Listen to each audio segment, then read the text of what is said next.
Segunda Tessalonicenses, capítulo 2, versos 13 ao 17.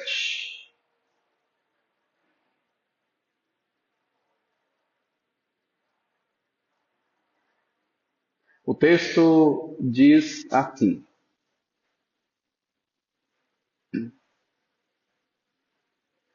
Entretanto, devemos sempre dar graças a Deus por vós, irmãos amados, pelo Senhor, porque Deus vos escolheu desde o princípio para a salvação, pela santificação do Espírito e fé na verdade, para o que também vos chamou mediante o nosso Evangelho, para alcançardes a glória do nosso Senhor Jesus Cristo.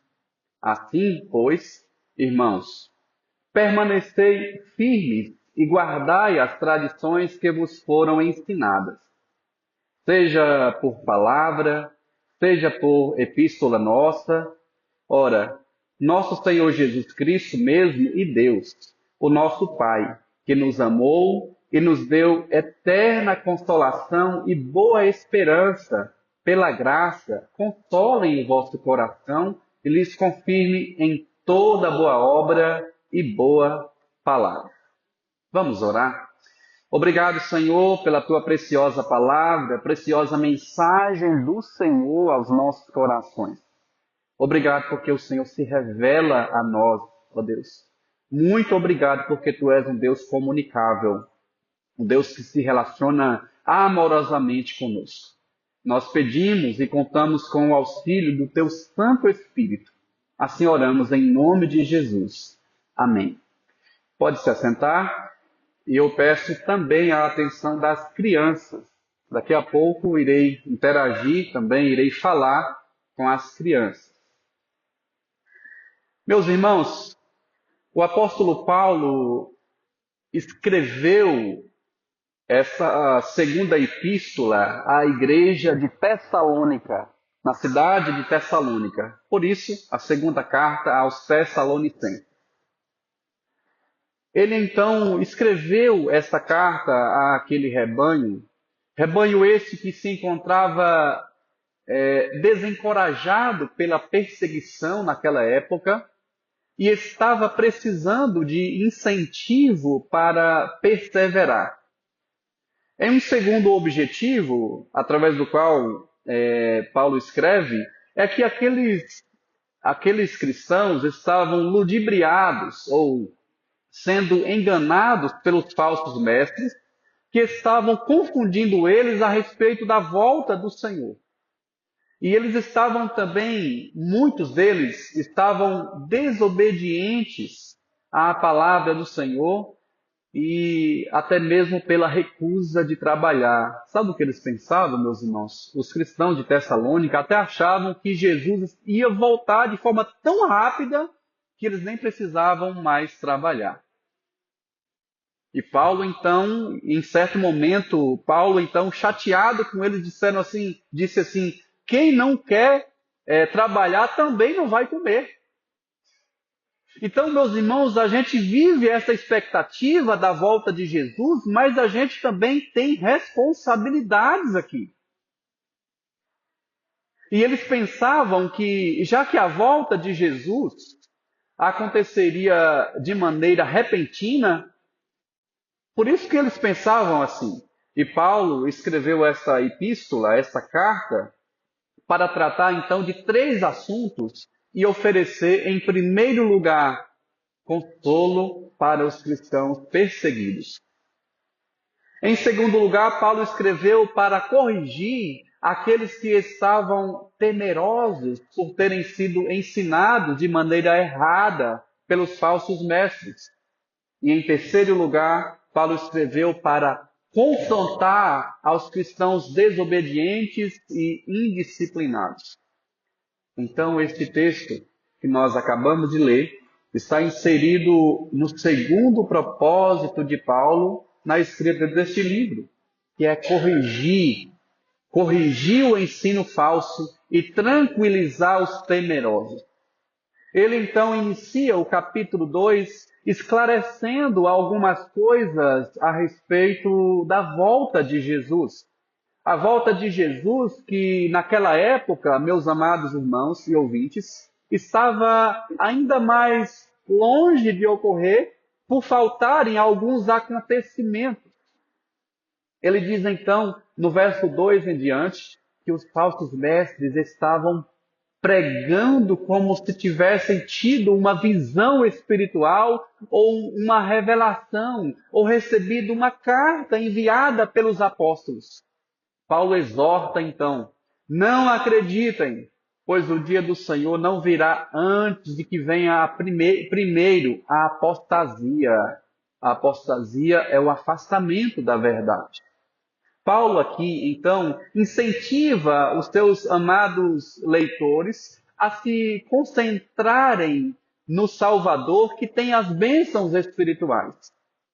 Em outras palavras, não competem aos cristãos viverem no mundo das especulações, mas focarem nas coisas reveladas na palavra. Coisas essas que são melhores e pertencentes à salvação. Voltando então o nosso olhar para o plano eterno de Deus, estaremos sempre atualizados em relação ao passado, ao presente e ao futuro de Deus para as nossas vidas. Pois bem, meus irmãos, é exatamente isso que eu abordarei neste texto ao falar sobre o processo da salvação. O tema desta pregação é as principais etapas da salvação de Deus para você. Crianças, eu quero que vocês façam assim com a mão, com uma mão. 1, 2, quantos dedos? 3. Então, as principais etapas, os principais momentos da salvação de Deus são 3, tá bom? Eu quero que vocês prestem atenção nesse número 3. Então, pensando nas principais etapas da salvação de Deus para você, a primeira etapa, façam assim, criança, número 1. A primeira etapa é a justificação. A justificação, meus amados irmãos, se refere à remoção da culpa do pecado. Por causa do pecado original, o pecado de Adão e Eva, lá no Jardim do Éden, que as crianças conhecem essa história, por causa desse pecado atual e desse pecado original, e também dos pecados atuais que nós cometemos, a nossa condição, irmãos, é de condenados ao justo juízo de Deus. Sem Jesus Cristo ter pago na cruz pelos nossos pecados, estávamos condenados ao inferno. Inferno é aquele lugar de tormento, de sofrimento, é aquele lugar reservado para o diabo, os seus anjos e todos aqueles que não creem em Jesus. E em Romanos, no livro de Romanos, o apóstolo Paulo coloca muito bem a condição das pessoas sem Cristo. A condição das pessoas sem Jesus é uma condição sem esperança nenhuma.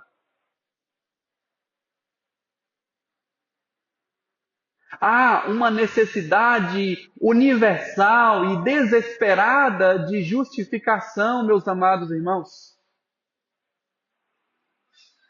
Há um livro, o qual eu consultei ao preparar esta pregação, onde o autor diz o seguinte: as pessoas estão em uma situação legal de desespero nos primeiros capítulos de Romanos. A humanidade está no banco dos réus, religiosos e não religiosos, judeus e gentios, crentes e ateus, todos têm de comparecer diante do trono de Deus para julgamento. O padrão de justiça é a lei perfeita de Deus. Por este padrão, todo mundo merece a condenação, pois todos pecaram e carecem da glória de Deus. Eu quero que as crianças repitam este versículo. Pois todos pecaram e carecem da glória de Deus. Muito bem. Isso está na Bíblia. Isso está na Bíblia. Em Romanos, capítulo 3, verso 23. Em Romanos diz também que não há nenhum justo, nenhum sequer, nenhuma pessoa que não peque. Então, o que o autor deste livro, que eu consultei, está dizendo é que, diante de Deus, quando é lida a lei, todo mandamento é uma acusação. Não há nada que possamos dizer em nossa defesa. E a Bíblia diz, ora, sabemos que tudo o que a lei diz, aos que vivem na lei, o diz para que se cale toda a boca e todo mundo seja culpado perante Deus. Visto que ninguém será justificado diante dele por obras da lei, em razão de que pela lei vem o pleno conhecimento do pecado, Romanos 3, verso 19 e 20. Considerando isso, o problema da humanidade é claramente a falta de justificação dos pecados. Foi por isso que Jesus morreu na cruz. Jesus morreu na cruz para resolver um problema que nós não conseguiríamos resolver. Irmãos, nós somos pecadores culpados que nada merecemos senão a ira de Deus. Não há nada que possamos fazer para salvar a nós mesmos. Isso porque os requisitos da justiça de Deus não podem nos salvar. Nós somos, por esses mandamentos, nós seremos condenados. Pois se nós cumpríssemos os mandamentos, e aqui eu me refiro aos 10 mandamentos. Quantos são os mandamentos, crianças? 10. Imagine se você obedecer 1, 2, 5, 6, 7, 8, 9, mas deixar de honrar o papai e a mamãe, deixar de respeitar, você já merece o inferno. Ninguém consegue cumprir todos os mandamentos. Por isso que foi necessário Jesus vir, Jesus nascer através de Maria, nascer da barriga de Maria e depois crescer e fazer boas obras, como ele é o Filho de Deus, e morrer na cruz, ser sepultado e ressurgir ao terceiro dia. Foi necessário Jesus para fazer aquilo que as crianças e nós todos não conseguiríamos fazer. Sem Jesus, não existe a mínima chance de sermos aceitos com base em qualquer coisa que tenhamos feito. O julgamento de Deus, irmãos, não é um julgamento que somos inocentes até seja provado a nossa culpa. Ao contrário, o tribunal de Deus é um tribunal onde já foi provada a nossa culpa. E temos de permanecer culpados até que sejamos declarados justos. É por isso que o apóstolo Paulo aqui, em 2 Tessalonicenses, capítulo 2, versículo 13, acompanhem comigo na sua Bíblia, o texto diz assim: devemos sempre dar graças a Deus por vós, irmãos amados, pelo Senhor, porque Deus porque Deus vos escolheu desde o princípio para a salvação. O que Paulo está dizendo aqui neste verso 13? Paulo aqui está expressando sua alegria, a sua gratidão, em primeiro lugar, pelo plano eterno de salvação. Você sabia que a salvação não começa quando a pessoa se converte? Ela começa desde antes, quando Deus planejou a salvação do seu povo, conforme este versículo aqui, desde a fundação do mundo. Antes que houvesse criação do mundo, Antes que você nascesse, Deus já planejou a sua salvação. Na eternidade, Deus projetou. Nós encontramos esta verdade expressa sobretudo nos escritos paulinos, em Efésios capítulo 1 e Romanos capítulo 8, versos 29 a 30. Pois o verso 28 diz assim: sabemos que todas as coisas cooperam para o bem daqueles que amam a Deus, daqueles que são chamados segundo o seu propósito. E aí Deus vai mostrar como que todas as coisas cooperam para o nosso bem, sendo bem maior a salvação.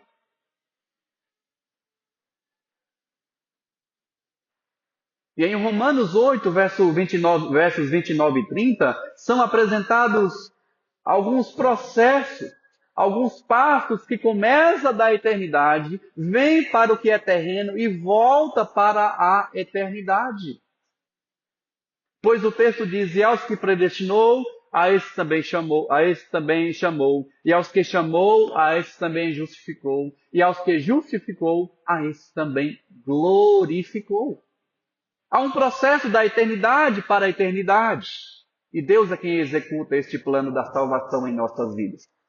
Por isso, meus amados irmãos, com base neste versículo, nós não precisamos ficar com medo, ficar temerosos quanto ao que pode acontecer no futuro. Não precisamos tomar cuidado, ficar ansiosos por coisa alguma. Como diz o pastor Hernandes Dias, a ansiedade é o estrangulamento da alma. É claro que existem inúmeras causas para a ansiedade, inclusive a biológica, mas a Bíblia nos garante que nós estamos protegidos. Se uma vez que nós cremos em Jesus, já estamos seguros. Não precisamos temer coisa alguma, pois Jesus já pagou o preço para nos livrar do pior perigo, que era o perigo do inferno, o perigo da morte eterna. Interessante, meus amados irmãos, é que aqueles que são de Jesus possuem a sua marca, a marca de Jesus nos corações. E há muito tempo as pessoas ficavam um pouco amedrontadas com a tal de marca da besta, né? Eu me lembro disso há alguns anos. Mas o livro de Apocalipse, no mesmo livro que fala da marca da besta, nos fala também das pessoas, as pessoas que possuem o nome no livro da vida e que têm a marca de Jesus. E o inimigo não tem poder sobre aqueles que estão em Cristo Jesus, porque Jesus foi morto antes da fundação do mundo. Ele foi projetado para pagar pelos nossos pecados. Jesus foi entregue pelo propósito de Deus para salvar aqueles cujos nomes já estão escritos no livro da vida. Pois o que ligar aqui na terra terá sido ligado nos céus, e não o contrário. Você acha que algo terreno pode cancelar um plano que foi realizado na eternidade para a sua salvação? É claro que não, nada pode cancelar.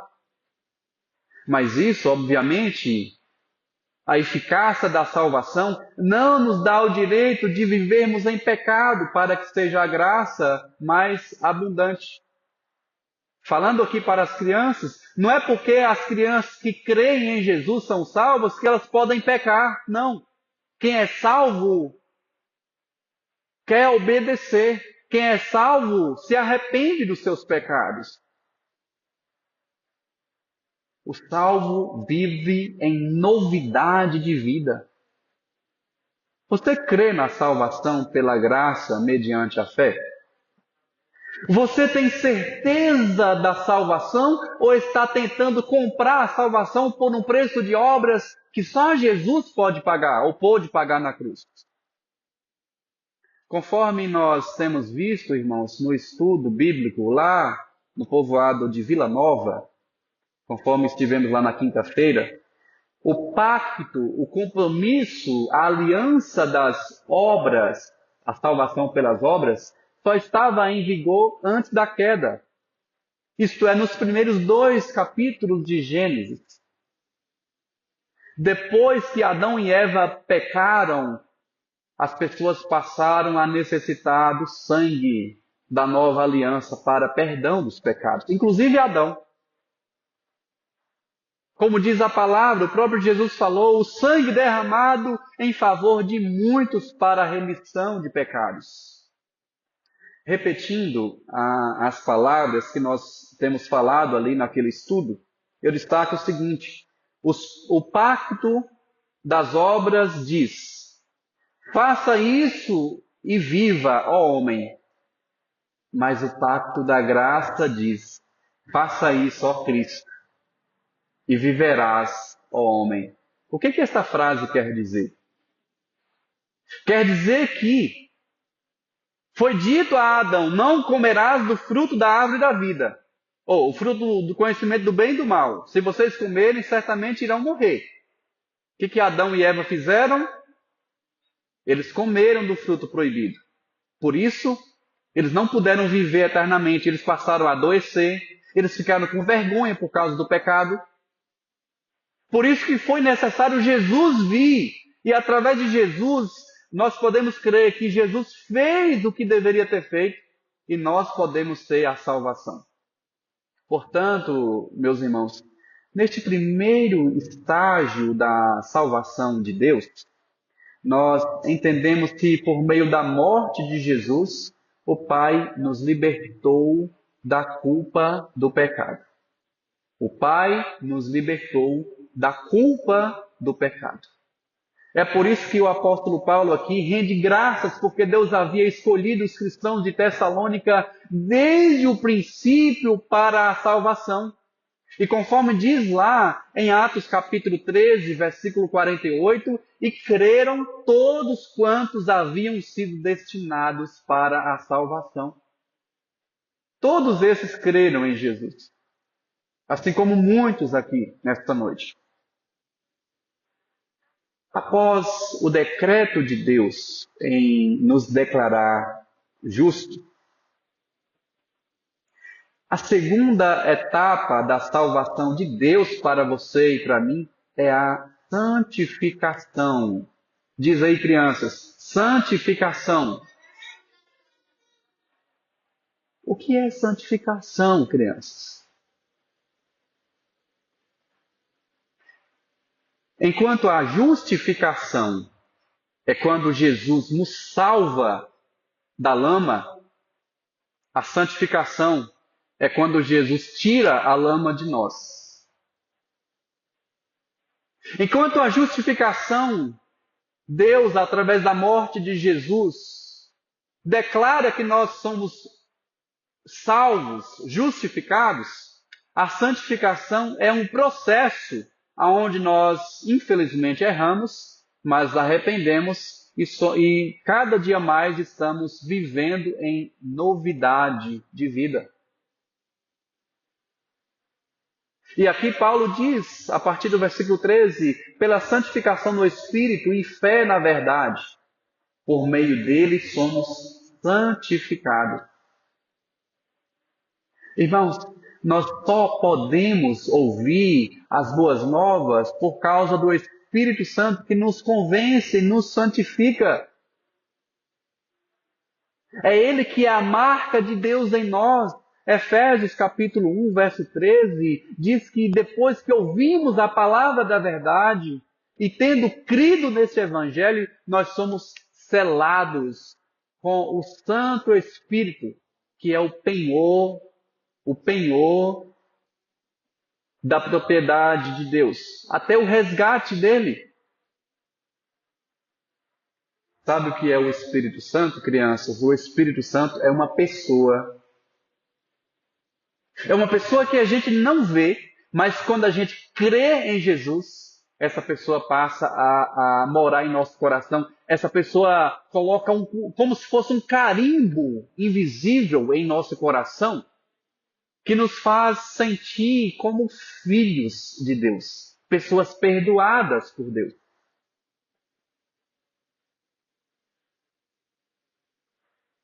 Existe, irmãos, uma doutrina chamada perseverança dos santos. Santos no sentido de pessoas salvas e santificadas por Deus. Todos aqueles que alcançaram a graça da salvação, mediante a fé em Jesus, estão salvos, estão seguros, pois o Espírito Santo veio para estar conosco todos os dias, até a consumação do século. Enquanto a salvação daqueles que irão crer já aconteceu pelo decreto divino, por isso a justificação, essa segunda etapa que eu estou falando neste momento, chamada de santificação, é um processo ordenado por Deus e praticado diariamente por nós. Deus nos santifica tanto do pecado original, aquele que nós recebemos de Adão e Eva, quanto também nos purifica dos pecados atuais, aqueles que praticamos diariamente, acidentalmente. É um presente maior do que este? O presente de cada dia mais você ser confortado, você ter alguém morando dentro de você, você ter alguém te ajudando a orar, te ajudando a se arrepender, te ajudando a se alegrar, te ajudando a ter esperança. Pense em um presente. Quem sabe, crianças, uma bicicleta, um brinquedo, um carrinho, um livro, uma Bíblia, um presente muito especial que as crianças podem receber. Quem sabe o seu presente favorito que você ganha no seu aniversário. Existe um presente muito valioso que Deus pode dar a todo aquele que crê em Jesus. É um presente que nos dá poder de transformação de vida. É um presente transformador, incrível. É um presente melhor do que toda a riqueza do mundo, do que todos os carrinhos, todas as bicicletas, tudo que pode haver neste mundo. Este presente que Deus pode dar para a pessoa que foi justificada, foi perdoada. Este presente que oferece tudo o que você precisa. Este presente que traz a presença de Deus para o seu coração. Sabe que presente maravilhoso é este? Este presente é o Espírito Santo. O Espírito Santo. Milhões de pessoas em todo o mundo já recebeu este presente. Milhões de pessoas receberam já o Espírito Santo no coração e vivem de maneira esperançosa, segura. Nenhum presente é mais precioso do que a salvação de Deus para você. E o Espírito Santo, que evidencia, coloca esse presente no seu coração. Esse Espírito Santo, ele é tão maravilhoso que nos livra progressivamente do poder do pecado. Você não gostaria de ter mais de Cristo? Você não gostaria de ter mais arrependimento? Você não gostaria de ter mais prosperidade em sua vida? Não deseja que sua igreja seja mais próspera, mais cheia de fé e fidelidade? Será que você deseja essas coisas acontecerem?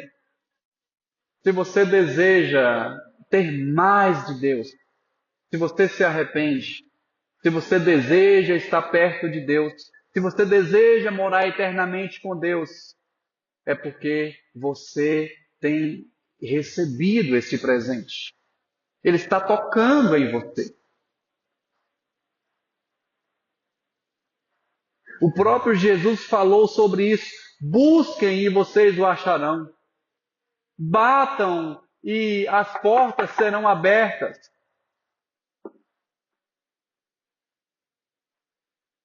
Isso, irmãos, nos leva para a terceira e última etapa da salvação.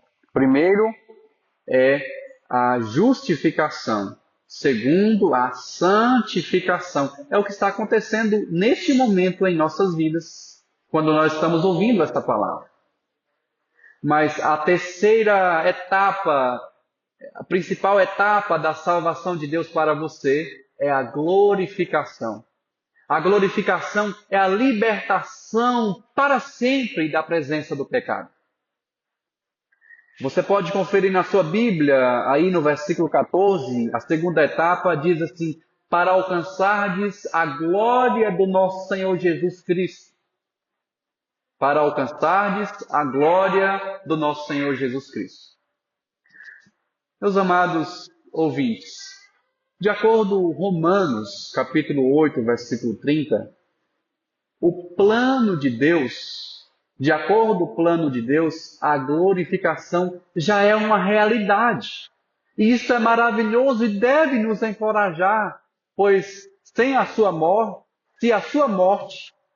se na sua morte Jesus nos libertou do poder do pecado, da culpa do pecado, quando Jesus morreu, ele nos livrou da culpa do pecado. E quando ele ressuscitou, ele nos livrou do poder do pecado, certo?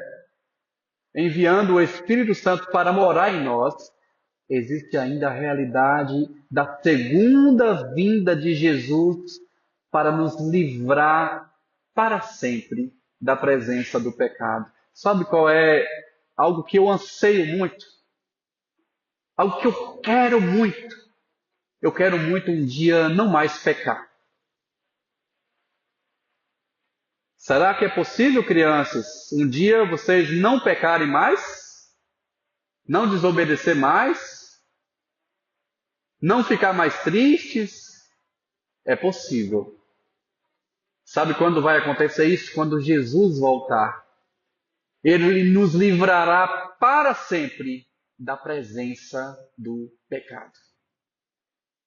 Da presença do pecado.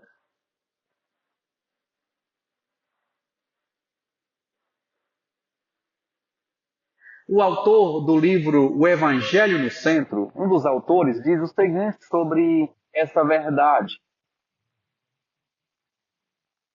Dizendo simplesmente o que Deus já fez no passado pela vida, morte e ressurreição de seu Filho, é o fundamento para aquilo que a Escritura diz que ele fará no futuro, na consumação.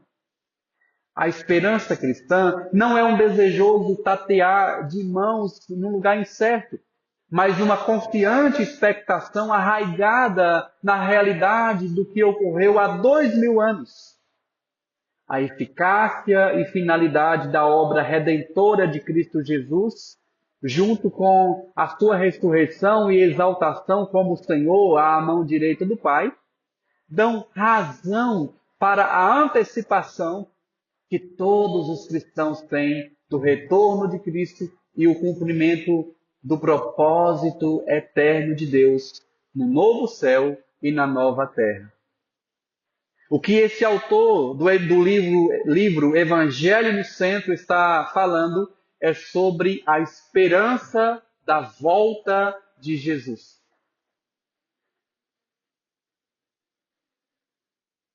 Esse retorno, irmãos, da volta de Jesus está expresso também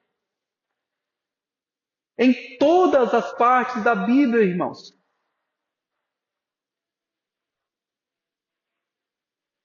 Jesus veio da eternidade para a terra, para nos levar da terra para a eternidade. Por isso que ele voltará um dia. Nós veremos um dia Jesus descendo com os seus santos anjos, rasgando-se os céus Ele voltará um dia que todo olho verá e todo o seu reino será completado. Nós cremos na ressurreição, irmãos, de todos os corpos, tanto justos quanto injustos. Todas as pessoas que já morreram desde a época de Adão, todas as pessoas irão ressuscitar. Os injustos para o julgamento e castigo eterno, e os justificados e os santificados para a eterna bênção na presença daqueles que estão em Cristo Jesus, que nós chamamos de céu. O que é o céu? É um lugar, lembram que eu já falei alguma vez aqui? O céu é um lugar mais alegre, muito bem, mais alegre, santo e glorioso. Esta é a nossa esperança. Receberemos tudo novinho, sem pecado, sem sofrimento, sem choro. Naquele dia, meus amados irmãos, a igreja será apresentada, nós todos seremos apresentados diante de Deus. E reinaremos para sempre. Reinaremos para sempre. Deve ter comidas muito deliciosas lá, hein? Deve ter tudo de maravilhoso no novo céu e na nova terra que Jesus foi preparar para nós. E todos nós viveremos encantados então com aquela gloriosa majestade.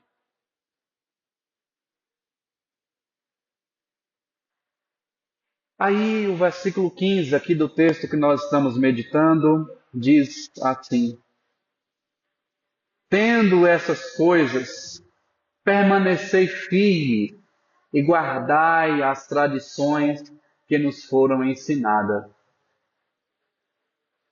Devemos ficar firmes, crendo em Jesus, aprendendo da sua palavra.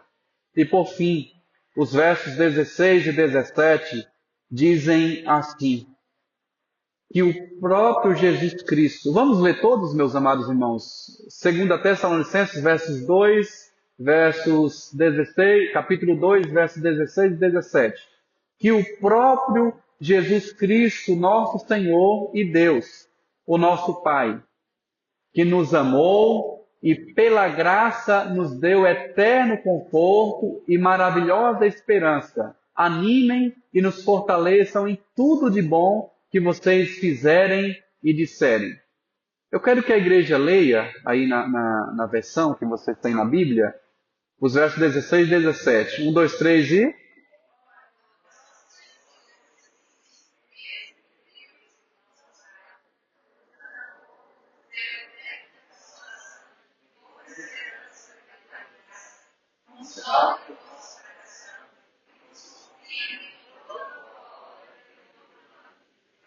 Aleluia!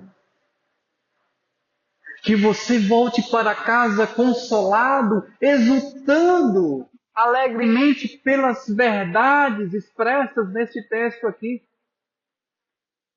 Que você volte como quem volta cantando aquele cântico que diz: justificado eu fui, santificado eu sou, glorificado serei através de Cristo.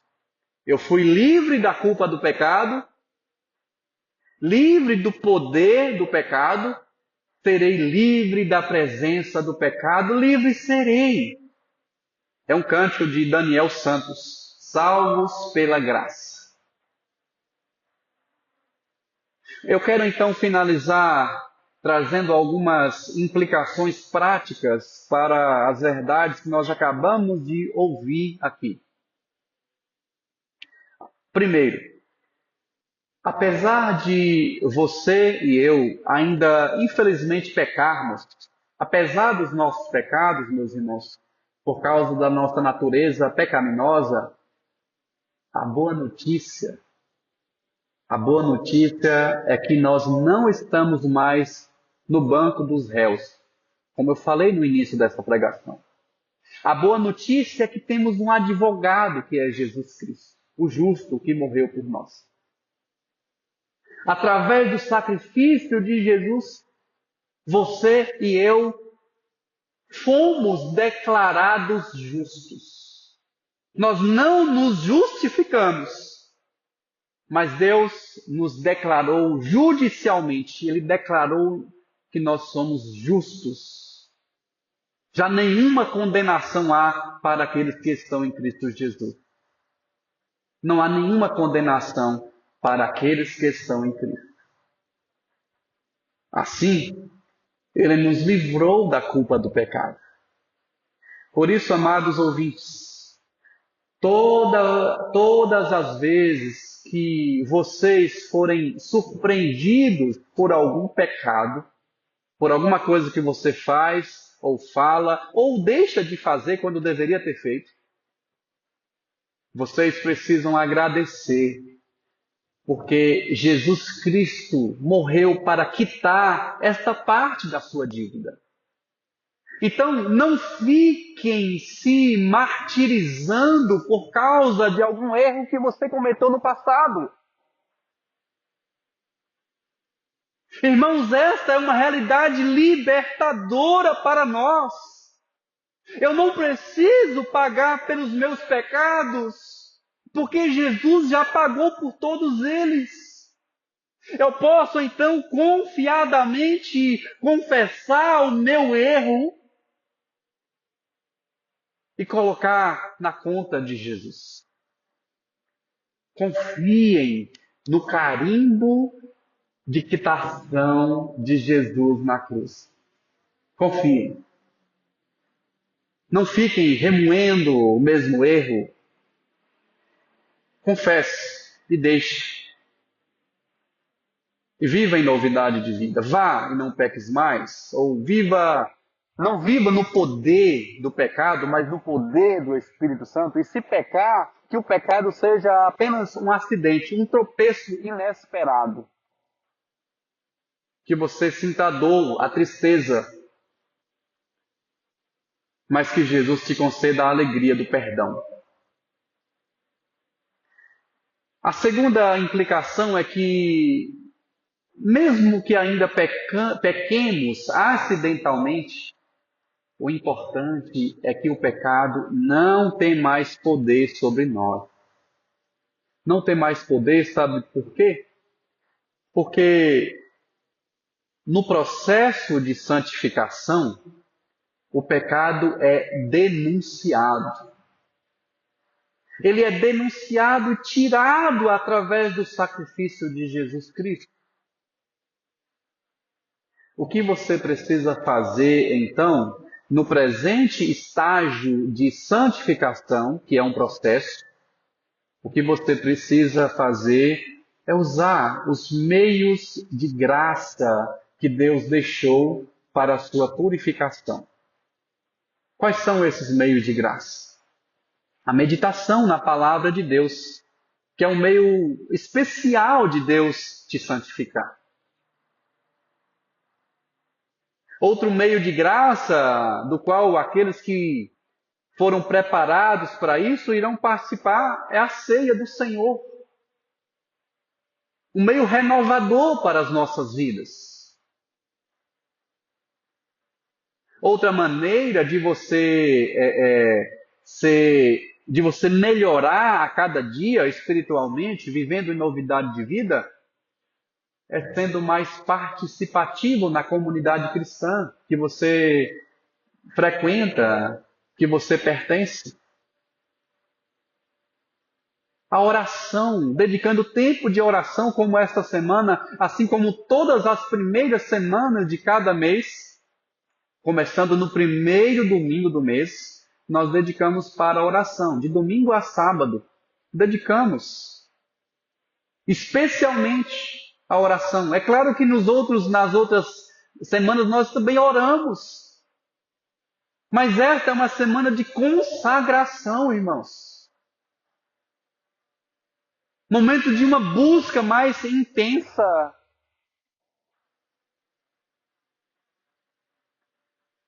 Terceira e última implicação de tudo que eu falei aqui é que a melhor parte é que por ocasião da volta de Jesus, nós seremos livres da presença do pecado.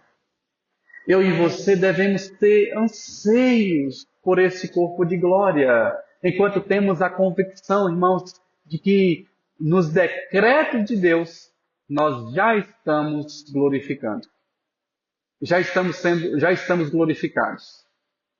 A glorificação é o famoso já e ainda não. Como assim? Do ponto de vista de Deus, conforme expresso em Romanos capítulo 8, verso 30, você já está glorificado, pois o decreto de Cristo é fora do tempo, é atemporal. Mas na perspectiva humana, você e eu ainda não fomos glorificados. Isso porque nós estamos em um mundo pecaminoso. Mas há esperança. E é isso que nós aguardamos. Novos céus e nova terra que acontecerão no momento que Jesus voltar para buscar todo aquele que nele crê. Para que não pereça, mas que tenha a vida eterna. Louvado seja Deus por essas verdades. Eu convido você neste momento a ficar em pé, fechar então os seus olhos